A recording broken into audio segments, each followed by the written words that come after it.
Hey Ryan, how are you tonight? Oh man, I am doing well. Good. Okay. So this is gonna be a part two of last week, even though it's we'll call it episode four. But really it's a continuation of last week. We had to cut it off short just because of extenuating circumstances. So last week we were talking about TI4 because I wrote Twilight Struggle down, which is behind you, and I'm guessing that's your How'd I favorite get game. there?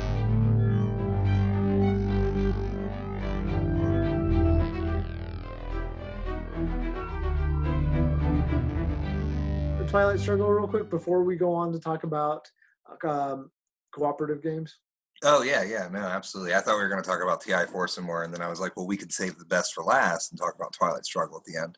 You know what? Um, I think I waxed poetic long enough about TI4. I love it, and we're going to have to play together since you've only played third edition. But yeah, and it was long, arduous, but enjoyable.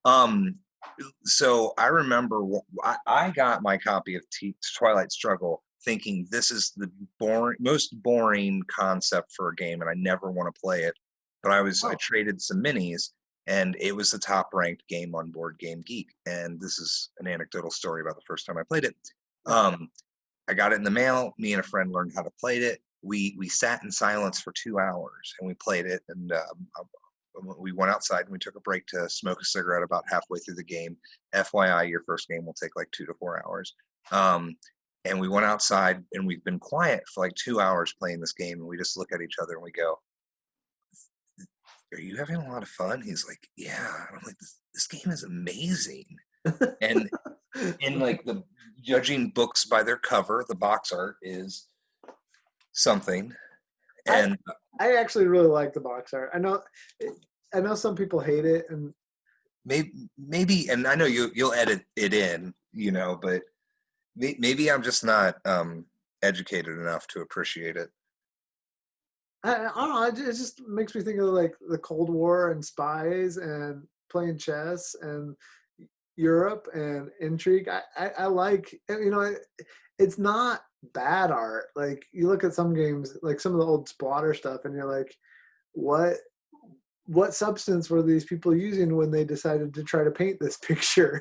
Yeah, I mean, I might get it. I think that's pretty cool. I'll have to look up these spotter. Yeah, but it's an amazing game. Have you played it personally? Oh, I own it. We've played together. Okay, yeah.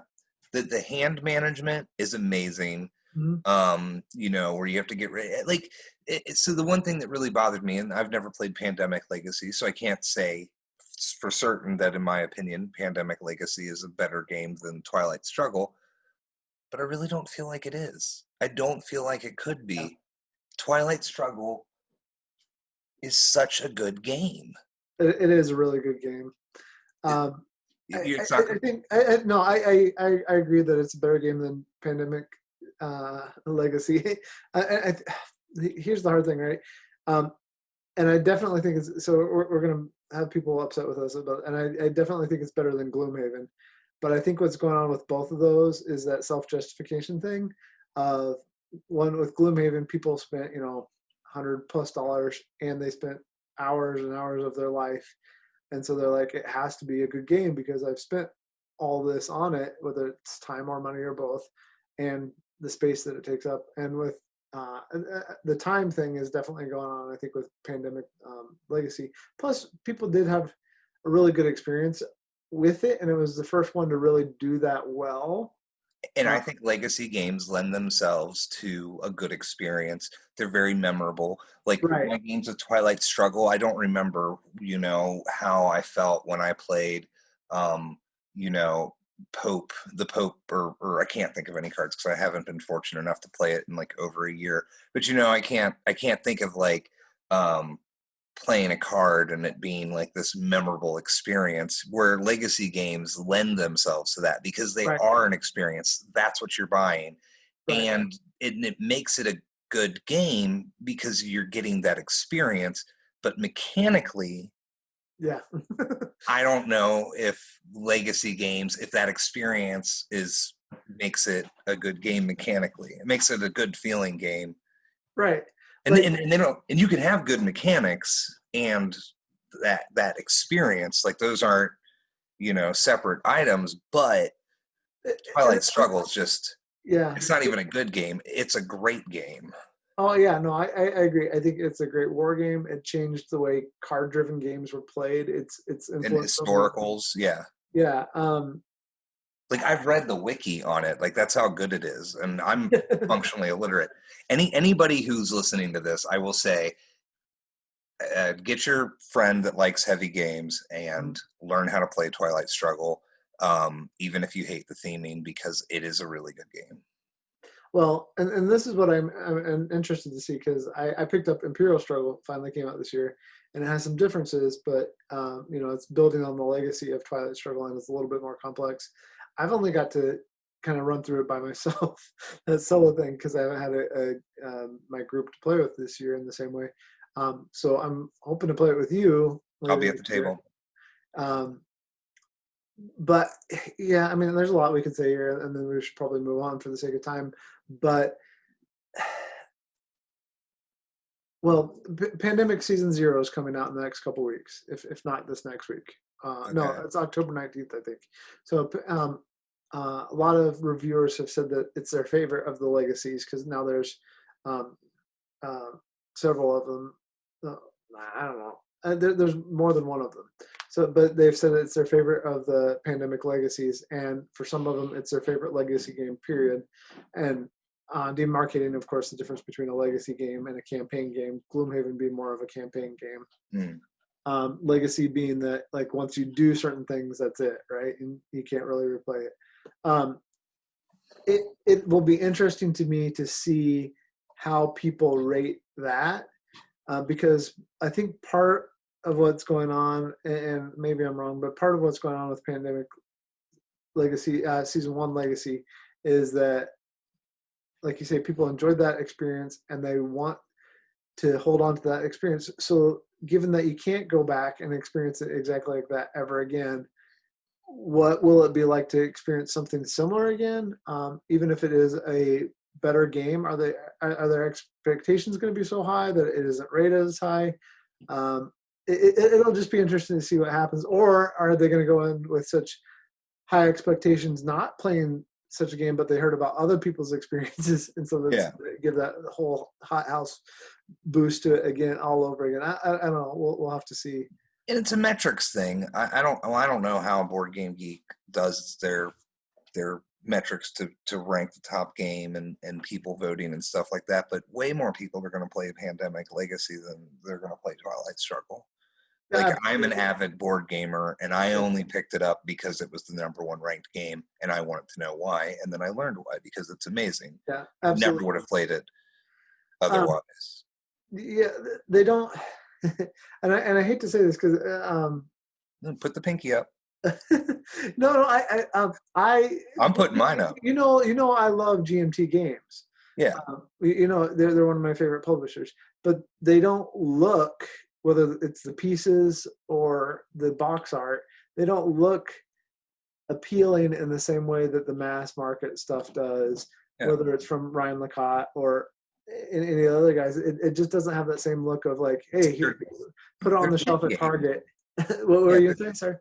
They're chit games, and that's not attractive. I think chit games are attractive. I have my chit tweezers here somewhere. I've never actually used them for a chit game, but me and a friend of mine who one of these days are going to get our tweezers out. Yeah. Because that's how real chit players play. Sure.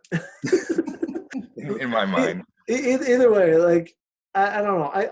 Maybe we'll finally break that barrier, because like we were talking about last week or the week before, that there's been this creep up in complexity of the top 100 games on Board Game Geek as far as what they're internally ranked as far as complexity. I do think that there are people who are playing more complex games.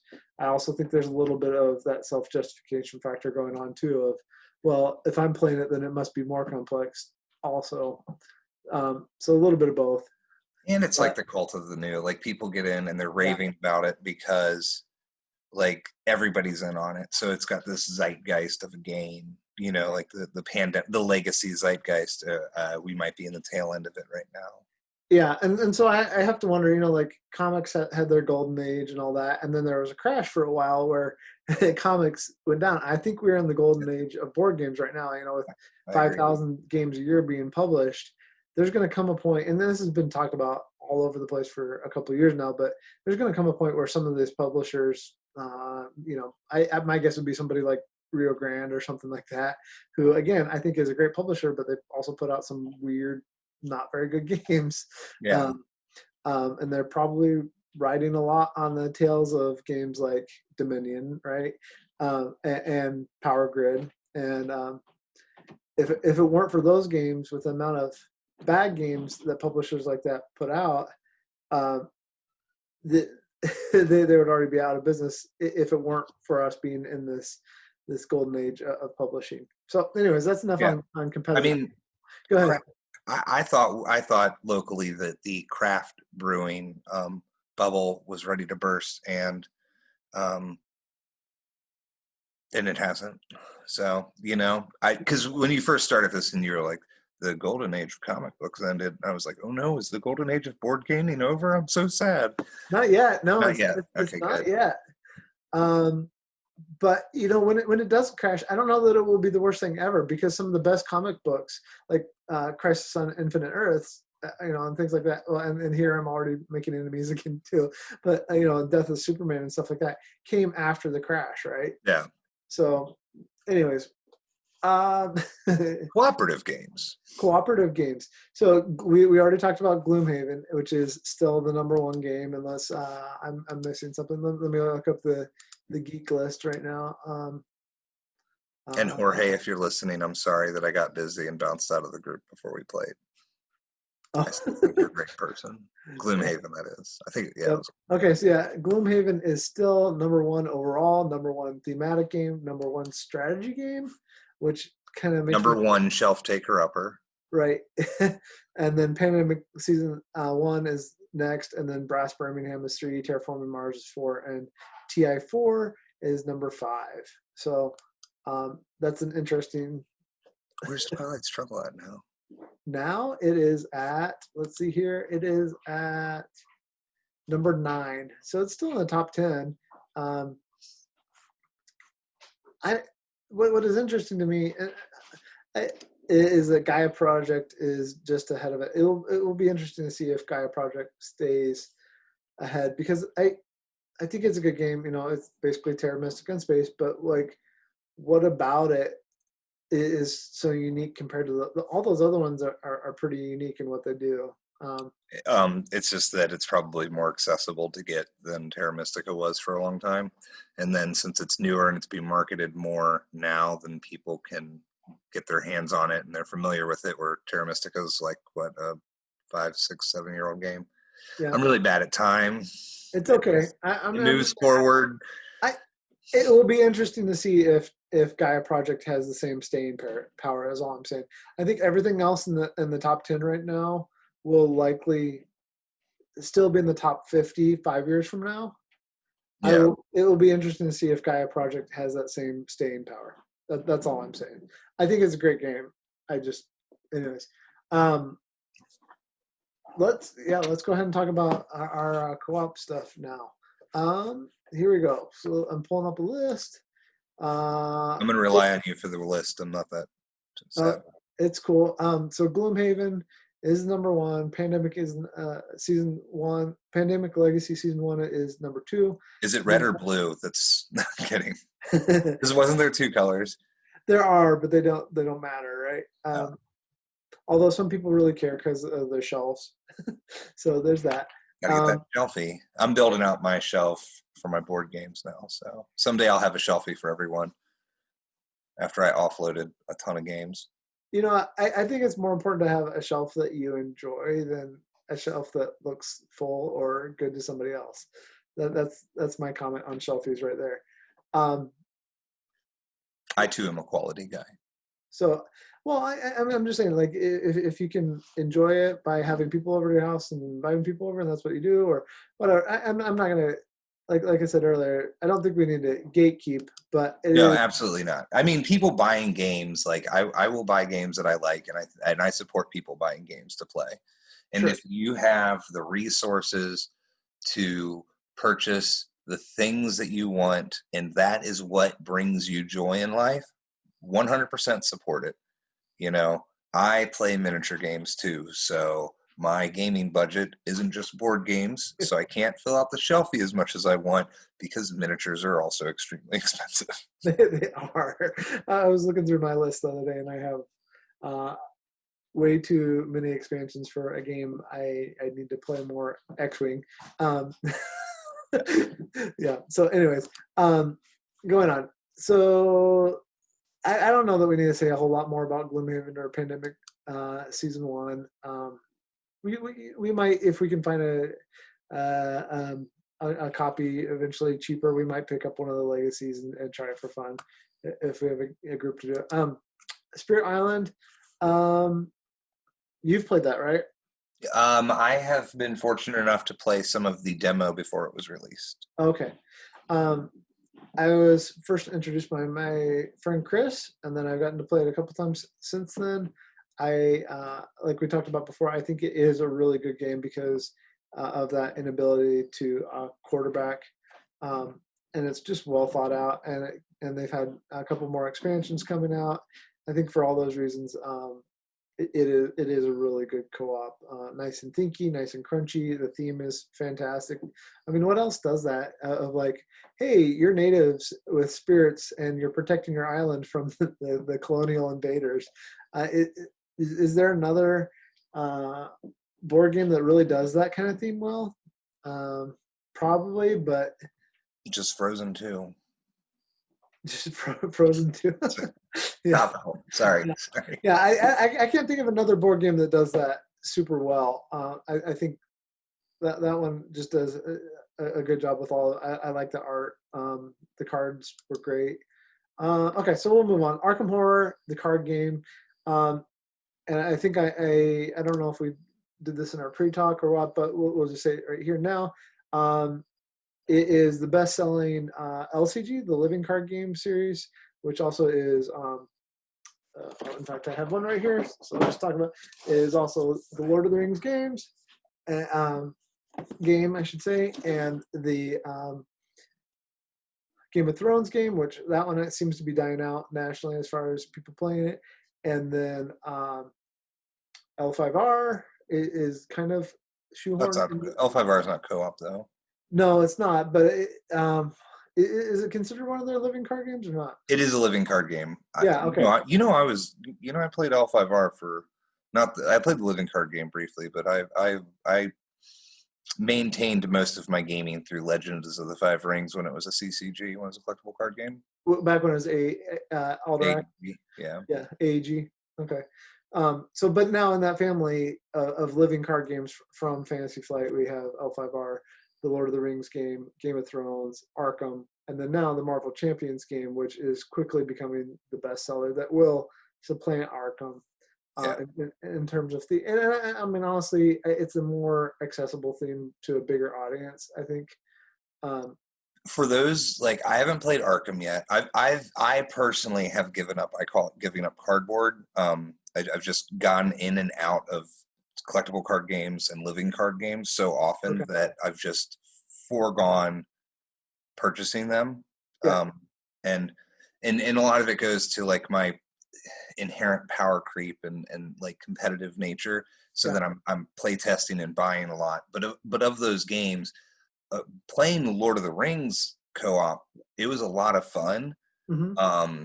But oh man, it was a lot of work to like build your deck and have everybody's decks kind of work around, and like so you don't just get trounced when you play.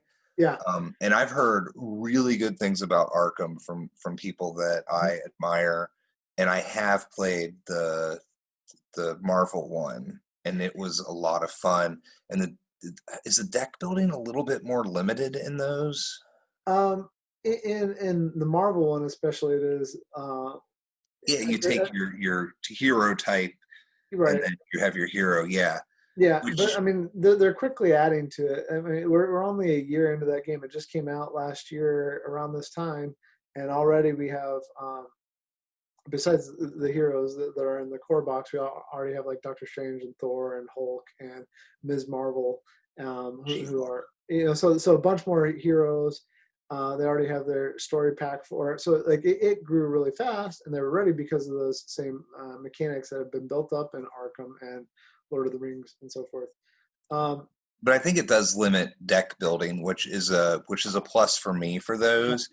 Because my problem with the LCG market is it lends itself to a lot of bloat, and if you're not willing to, in like in a co-op environment, it doesn't matter. You can just make the encounters harder to match the bloat.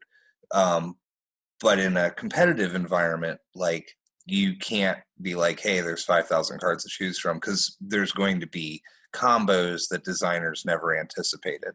But if you restrict deck building with even the co-ops there, then you allow yourself room to have design space, Yeah.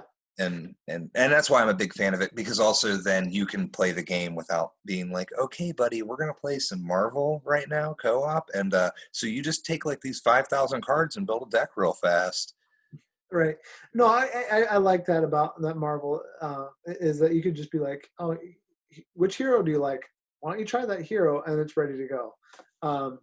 If yeah, I keep saying I won't get in, and the main reason I don't want to get into it is two things. I own a lot of Legendary already, and if I'm going to go to a deck building co-op, I think that one is sufficiently hard for some of the villains that you go against.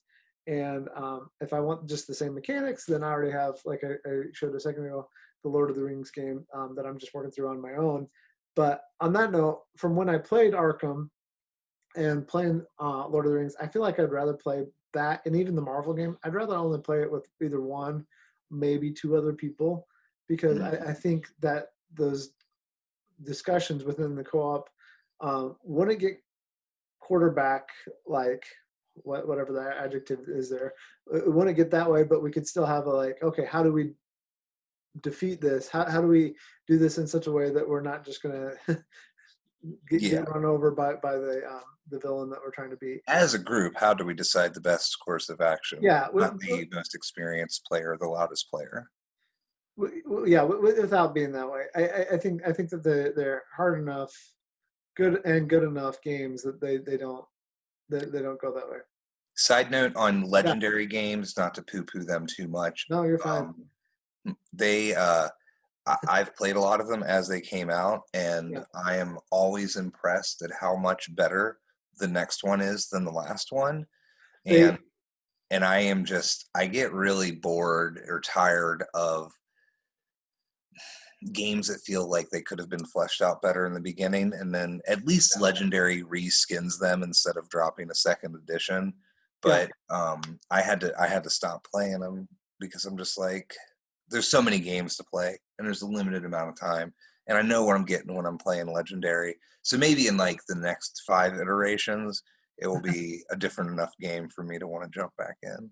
That's fine. I went over 2 years without playing that game, and then I picked it up again because I had a couple of heroes that I just liked and I wanted to try, and I was like, oh, this game isn't as terrible as I thought. I think it's that separation and also like mixing up the different things and trying. Oh, here's a tough villain with this hero that might not work. That makes it more interesting. And I agree that they got a lot better with it than some of the initial stuff that was in the box. But we won't talk too much about that. But Mage Knight. How have you ever had any Mage Knight experiences? I mean, I played a ton of Mage Knight when it wasn't a board game. Okay. And I actually have a friend. I don't know. It might be within arm's reach. I don't think it is. Oh, they're all the way over there. I have a giant tote filled with Mage Knights that I am shipping off to a friend that does jewelry. And I understand that we're talking about the Vlado Chvátil board game. We are talking about that. That's what we're talking about the Wizkids game. Right. It's all right.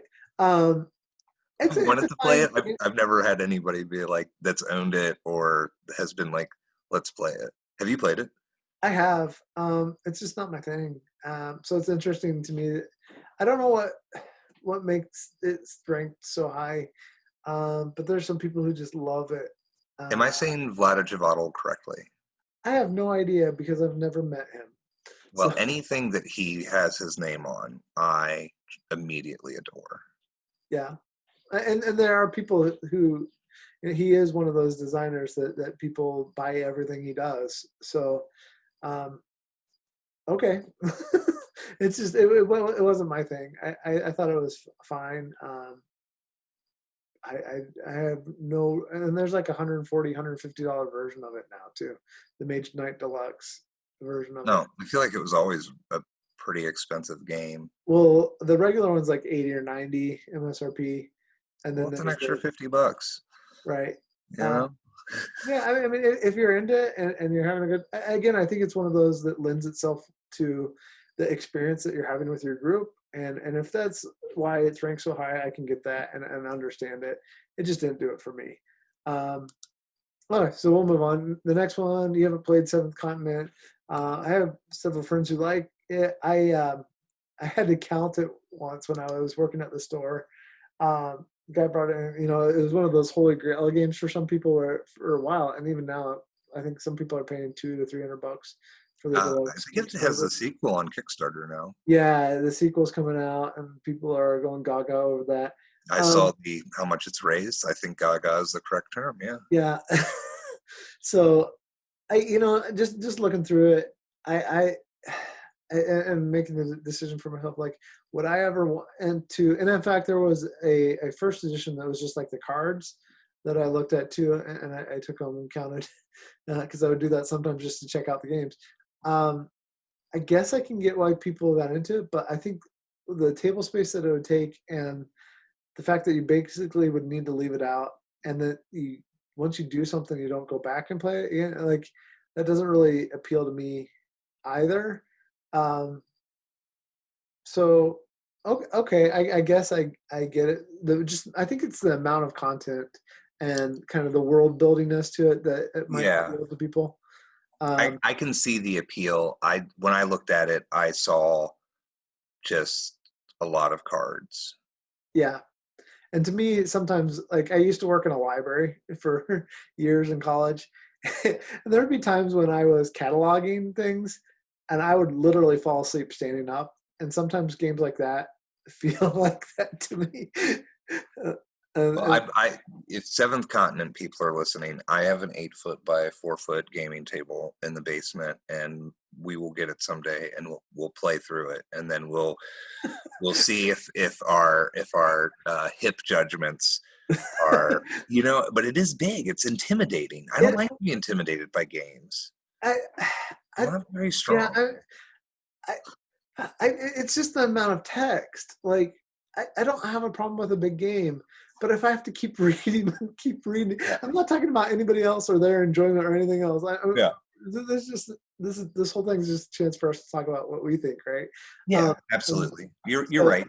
You're absolutely right. So for me personally, I don't care to play that game solo or cooperatively because I think I would get bored. I'm welcome and open to somebody changing my mind. Is it like filled with fluff or something?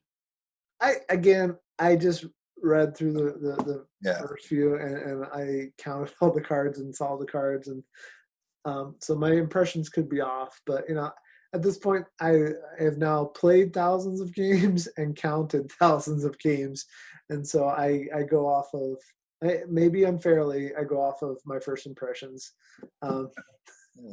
I had a card back in L5R's early days. I had a card that had a big brick of text. I never used it because I didn't feel like reading it. I mean, it's very tiny print on on a CCG card. Yeah. And like a year later, it was like I found out it was like the most expensive card in the set, and it was like really good. But I never bothered because I started reading it, and I was like, "Oh, this is too much work. I'm trying to play a game here." Exactly. Like, sometimes I just want to play a game. I don't want to go through the extra work of whatever that is. So that's why we watch John's YouTube videos so that we can get started more quickly. Yep. Nemesis. Have you checked out Nemesis? I do really want to play.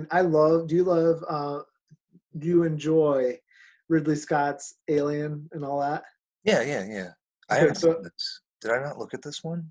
I don't know if you looked at this one or not, but so now it just had on Kickstarter the follow up to it. There's a second one coming, but it was really hard to find. It's crazy expensive. It stayed expensive, unfortunately. But it is one of those that I'd like to get it. I would enjoy more than Pandemic Legacy. I think getting a group together and being like, hey, the 3-4 of us, we're going to go in on this game. And what this one is remember the Escape from the Alien game that we used to play from Osprey?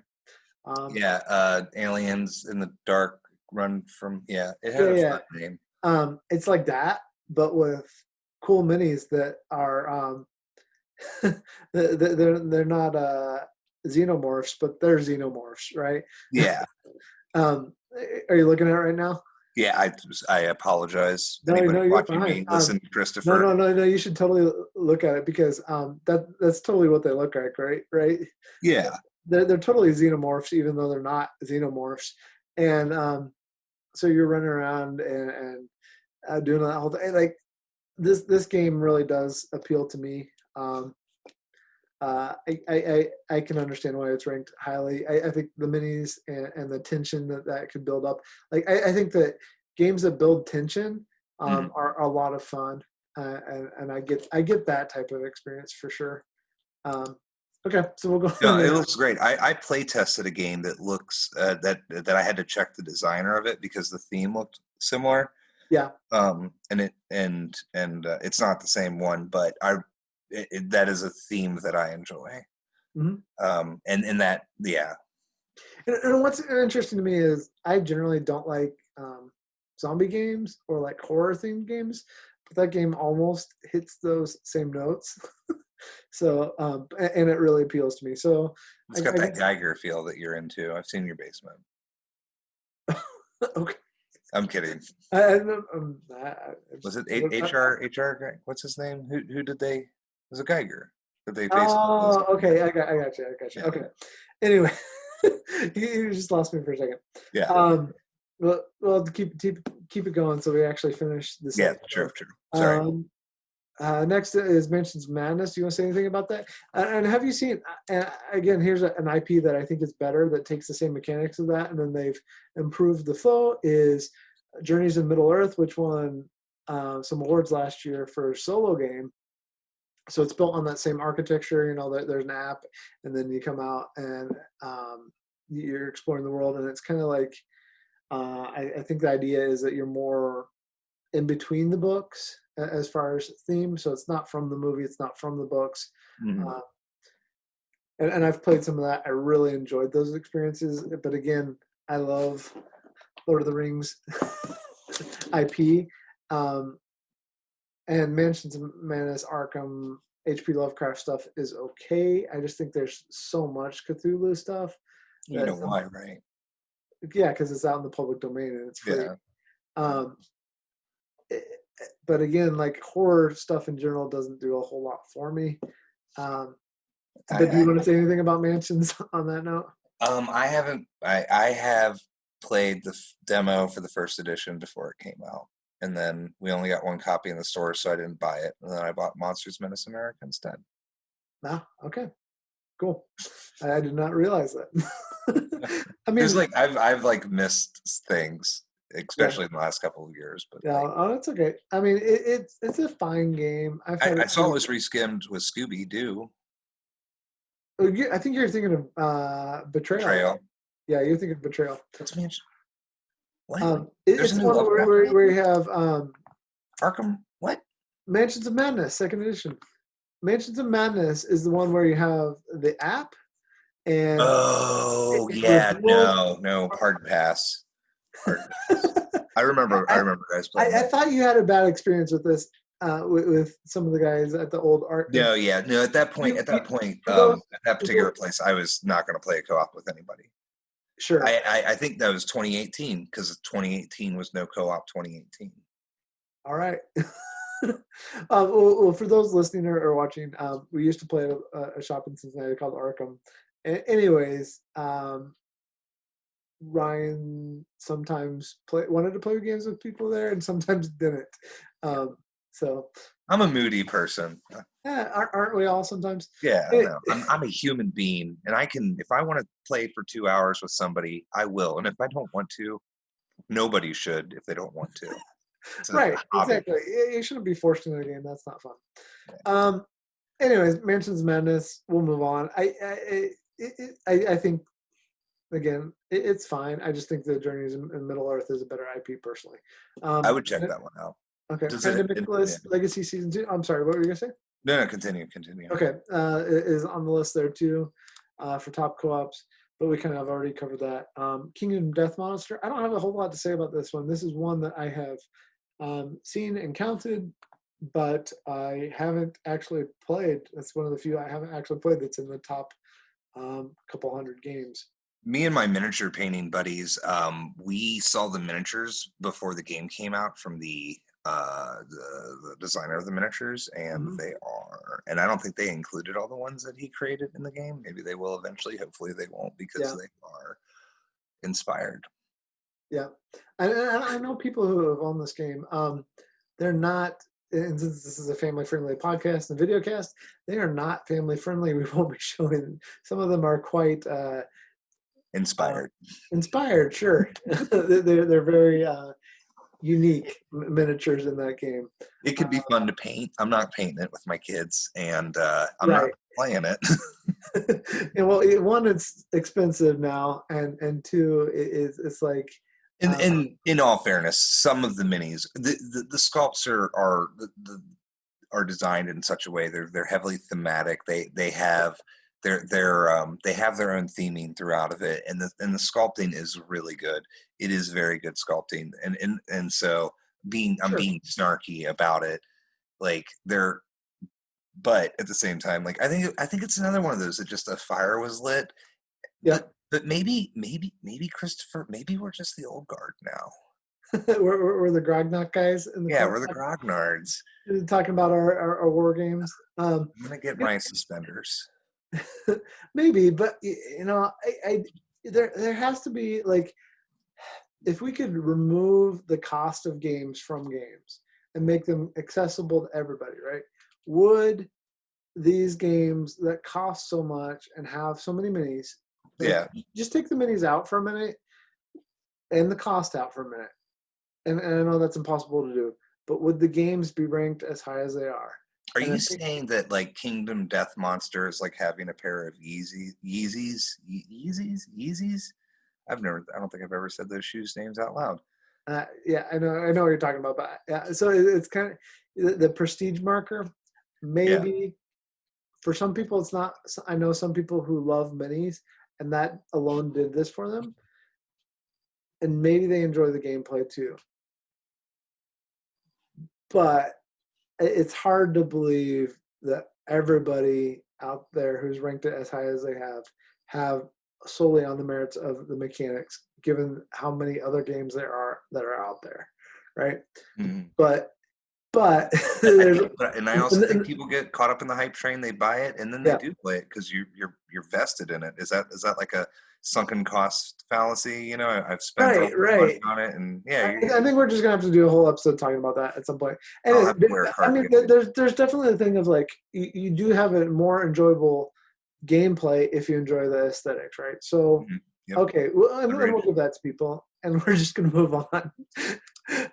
Inspired. Inspired Kingdom Death Monster. Mechs versus Minions, really cool game. Again, hard to get your hands on because you have to get it directly from them. That company does some other cool stuff too. It's Riot Games. If you're not familiar with their stuff, no, sorry, they don't. No, they did one other game. Riot Games is massive. Sorry, but Mechs versus Minions is great. Really cool. Hard to get your hands on in some ways. Their other game from the same universe is a terrible game. It's Tellstones. Have you seen Tellstones? No, I just like the lead in. It's horrendous. It's a bad little game that just came out this year. Yeah, we'll talk about bad games on another night. Robinson Crusoe.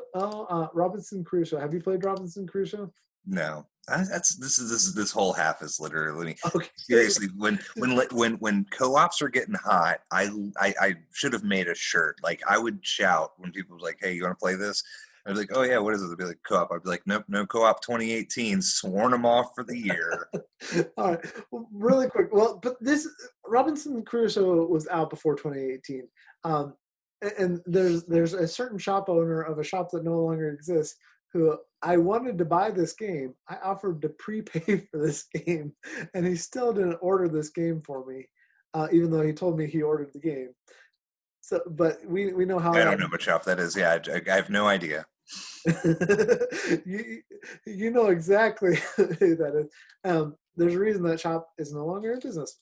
So any case, um, I, So have you got to play it, or are you still waiting? I have gotten to play it. We have a we had when I worked at Out of the Box. There's a demo copy. It's a great game, a really good game. What is fascinating to me is that it was re-implemented by First Martians, same basic style of game, so forth. That game is terrible because the rule book is so bad. So I love Robinson Crusoe. I love the artwork. I think it's good gameplay. I think it's a fun experience. You know, I think it's good solo or as a co-op game.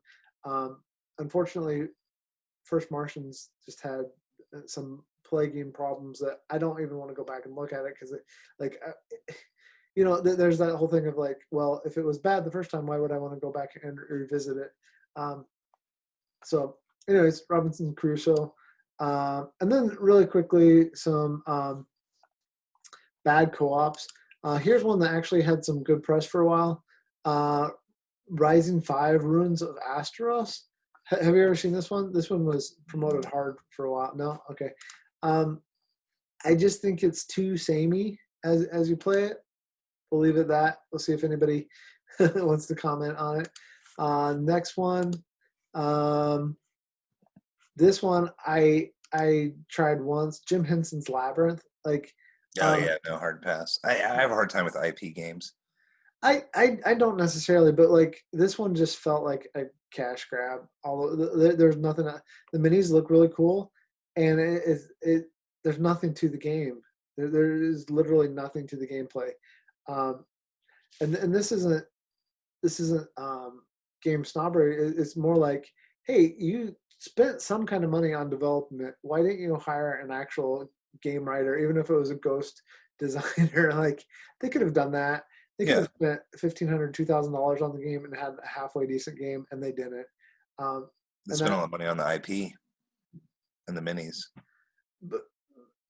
But you know, like $2,000 hiring a ghost designer, you know, and calling him John Smith would have been inconsequential to a company spending that much money on the IP. Like it yeah, I don't think that makes sense. And you know, we talk about our love for like Lord of the Rings games.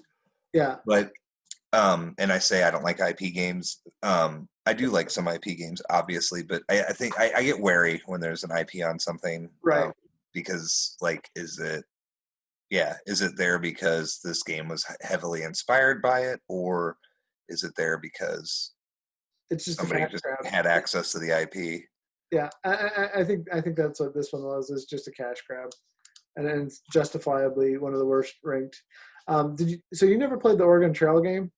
No. That looked Again, this is one of those just blatant cash grabs.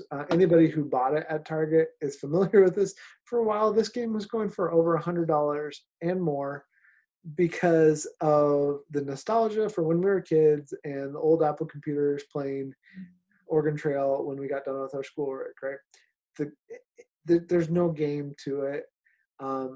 you got dysentery. Yeah. Okay. You died, and like you literally just died in a card game for no reason. So people do cash grabs on IP and nostalgia. Sometimes both. Well, I mean, that's what Jim Henson was too. I mean, that's the same generation right there, right? Oregon Trail and Labyrinth. So, I mean, that's us. Yep. Sorry, my dog's in the background. Here's a Lord of the Rings game that is pretty awful. Since we're talking about Lord of the Rings and IP, Again, a cash grab, and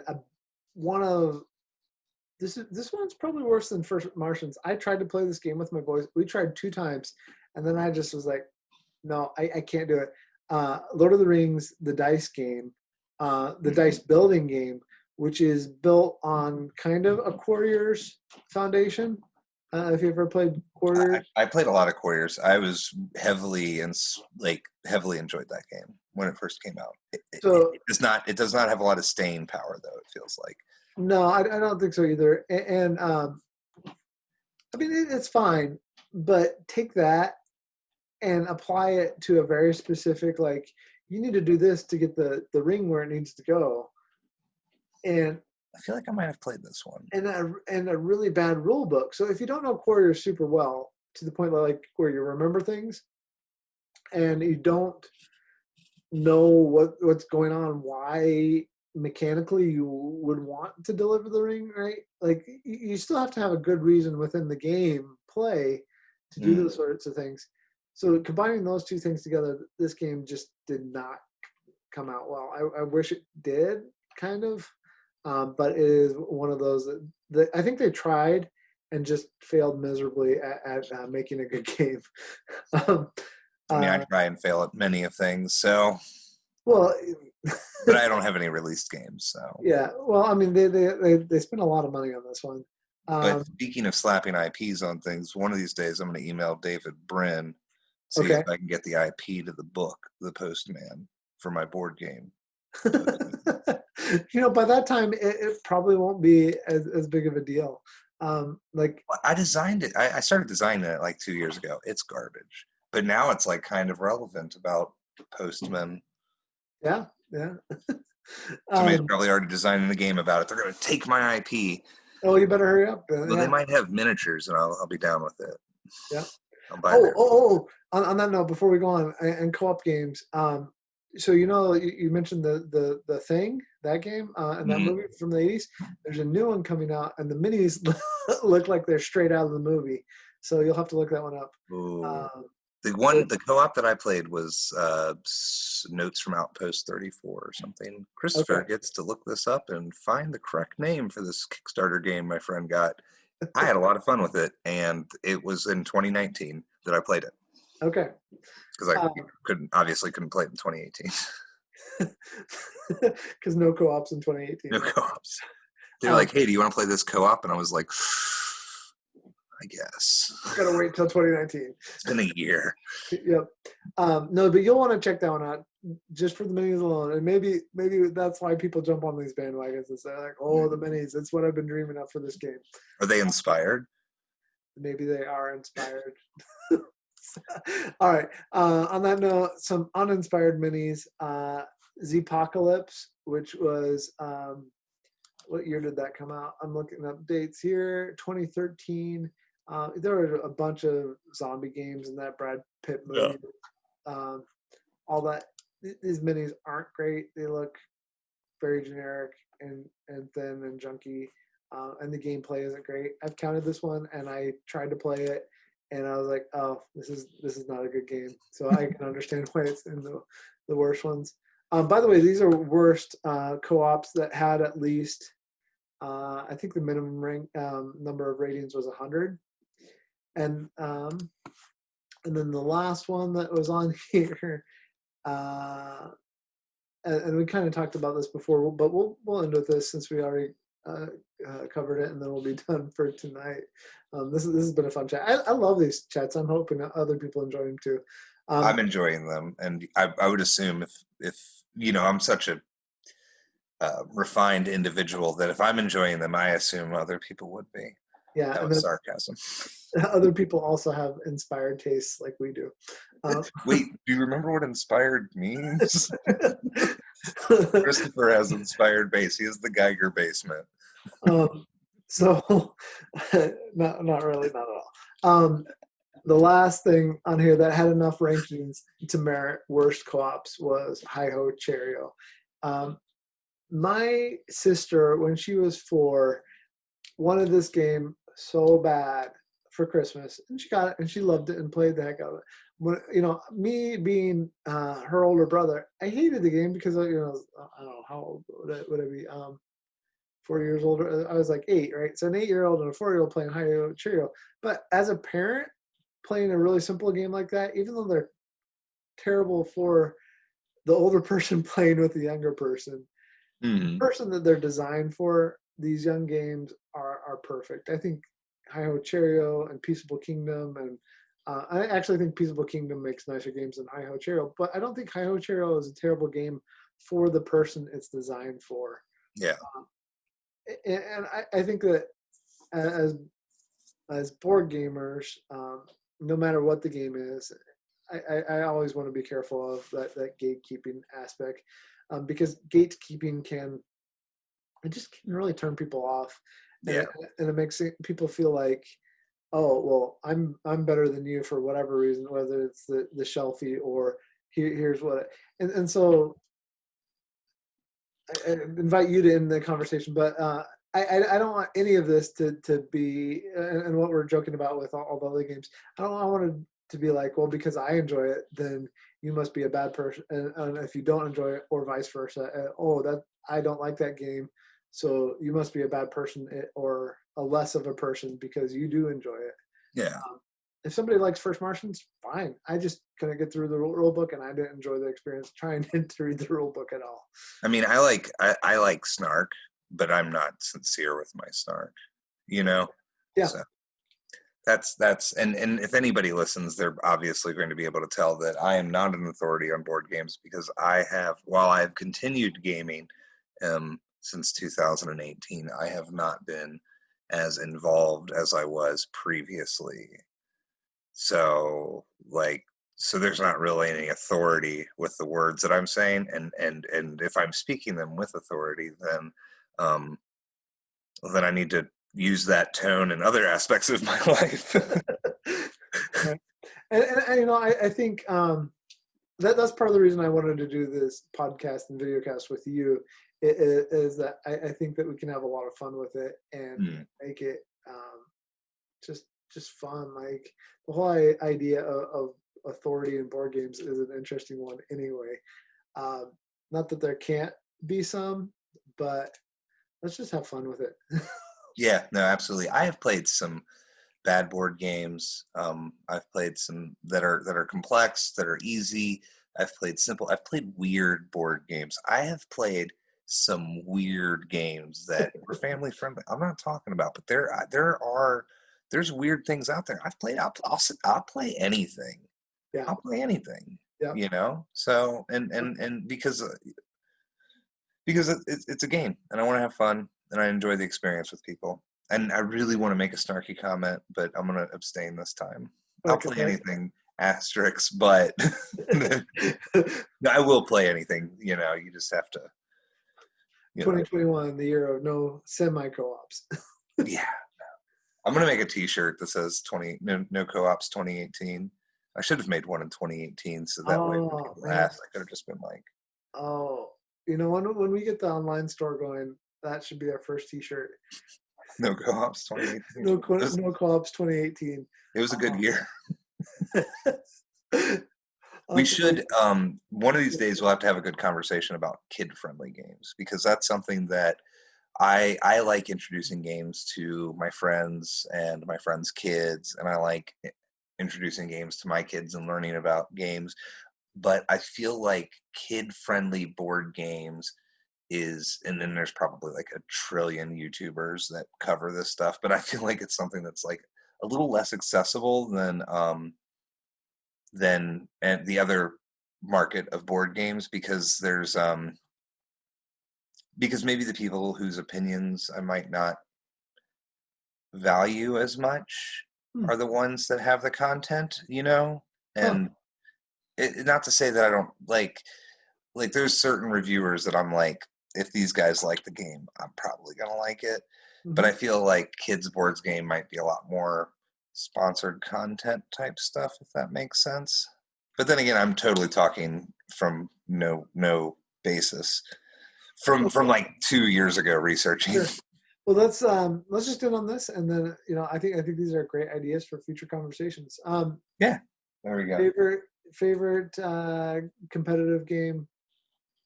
My favorite competitive game? Yeah, yep. Do I lie? Keyflower, probably. Okay. What's yours? It's okay for it to change all the time. Mine always changes all the time, but my go-to answer is Star Wars Rebellion. Isn't that a miniatures game? Or no, that's wait. That's how Fantasy Flight got That's away with publishing it. There's miniatures in it, but kind wait, of. Rebellion? Is that competitive? That's semi-co-op. Well, you can treat Isn't it. that the one we played together? Is that why it's your favorite? Because we played it together? No, you can treat it as a semi co-op, in that you can play it as a 4-player game. One player takes the planets, one player takes the base. But anyways, it's because we played it together. That's why it's your favorite. I am extraordinarily flattered. All right. Well, we'll end on that, and maybe next week we'll be talking about kids games. Maybe next week we'll be talking. Maybe people can just email me good recommendations for games for 3 to 8 year olds, because I have a 3 and a 7-year-old. That's a good. Feel free to give me some advice. I'm. That's what we'll do. Email us recommendations on good board games for 3 to 8 year olds, and if you want Ryan specifically to see it, put Ryan in the subject heading. Ryan 3 to 8. We'll see what we get there. Hopefully, we don't get Kingdom Death Monster. I already know. All right. They're not. Okay. Well, that's it tonight. I'll see you later.